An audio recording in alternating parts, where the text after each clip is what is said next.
Greetings everyone, I'm Dr. Anth.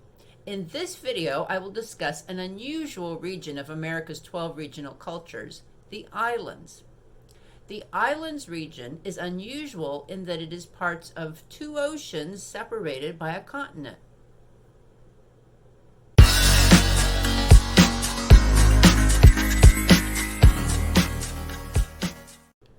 The first part of the islands that I will discuss is found in the Atlantic Ocean, Caribbean Sea. The second part of the islands is found in the Pacific Ocean. The Atlantic Caribbean portion of the islands begins in South Florida. While most of the state of Florida is in the Deep South region, the southernmost tip, which includes Miami, is in the islands.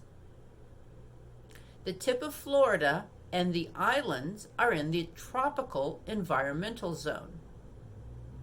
South Florida is so flat that it will disappear as the ocean rises. The largest of the other U.S. territories in the Atlantic Caribbean Islands region is Puerto Rico, which is to the east of Cuba, Haiti, and the Dominican Republic. Puerto Rico is a large island with a population of about 3 million people.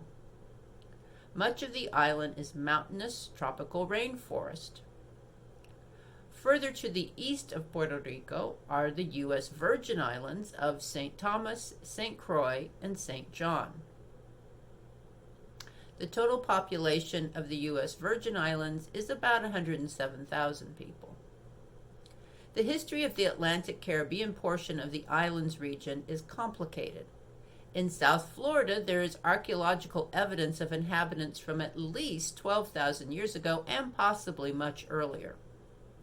The islands of the Caribbean were initially settled by the Siboney foragers around 8,000 years ago. The Siboney moved out from northern South America into the islands and were present in Cuba when Spanish explorers arrived.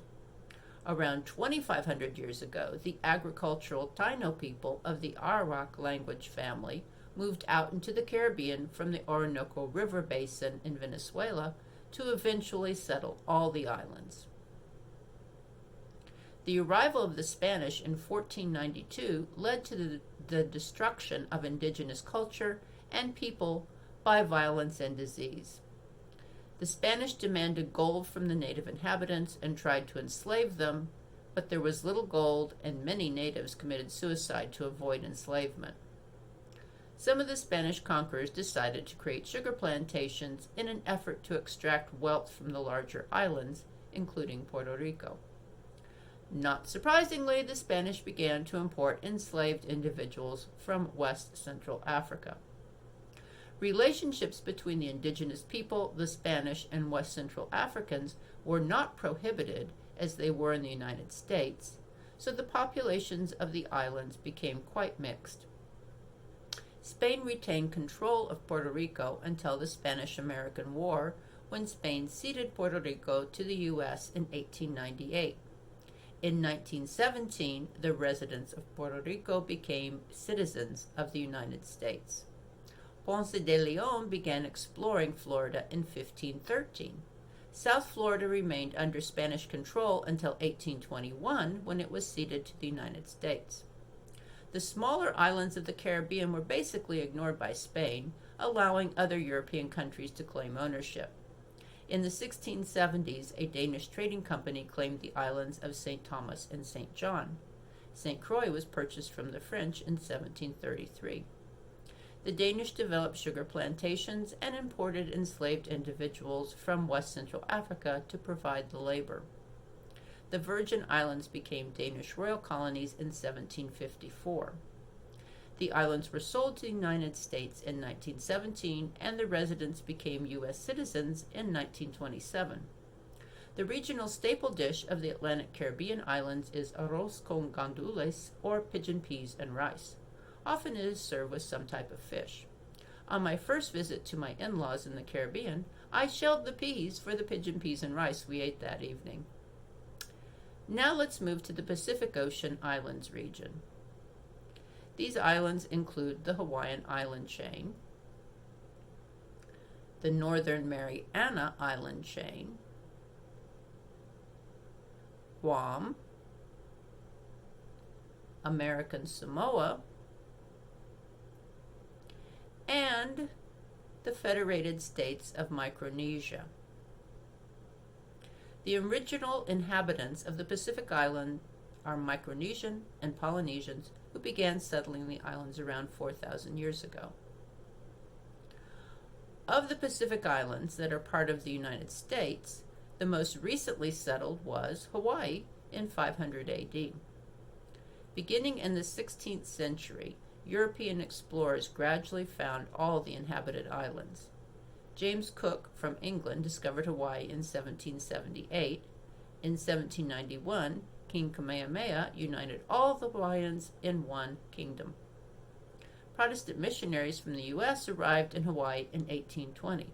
They were quickly followed by white male entrepreneurs who wanted to extract wealth from Hawaii. In 1893, the white men overthrew the Hawaiian Kingdom. Hawaii became a territory of the U.S. in 1898 and a state in 1959. The U.S. received Guam from Spain in 1898 as part of the treaty ending the Spanish-American War. The Northern Mariana Islands were claimed by Spain in 1565. Spain sold the islands to Germany in 1899. Japan seized control in 1914. After World War II, the United States was granted trusteeship of the Marianas by the United Nations. In 1978, the Northern Mariana Islands became part of the U.S. Commonwealth, and the inhabitants became United States citizens.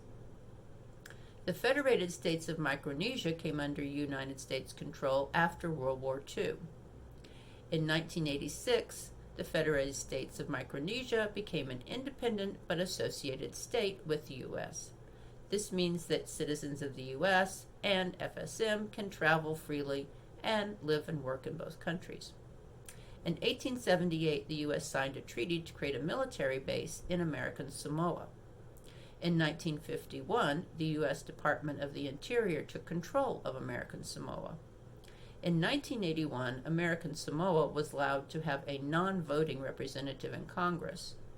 The residents of the islands region in both the Atlantic Caribbean and Pacific areas are citizens of the United States, except for residents of American Samoa, who are defined as American nationals, and the Federated States of Micronesia, which is an independent state. However, only those living in South Florida and Hawaii have voting representatives in Congress. The citizens of the other island territories have non-voting representative in Congress and can vote in presidential primaries, but not in the general election, as their islands have no delegates in the Electoral College. If island residents move to one of the 50 states, they can vote as they are U.S. citizens. This is a rather bizarre situation.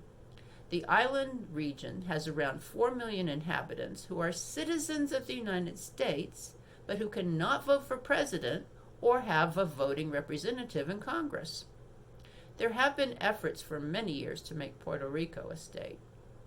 All the U.S. citizens of the islands should either have all the voting rights of the other U.S. citizens, or the islands region should become one of the U.S. states. There is one other place in the United States where citizens do not have the same voting rights as the citizens of the 50 states. That place is Washington, D.C. This is something we need to think about. Thanks for watching, and please subscribe to my channel.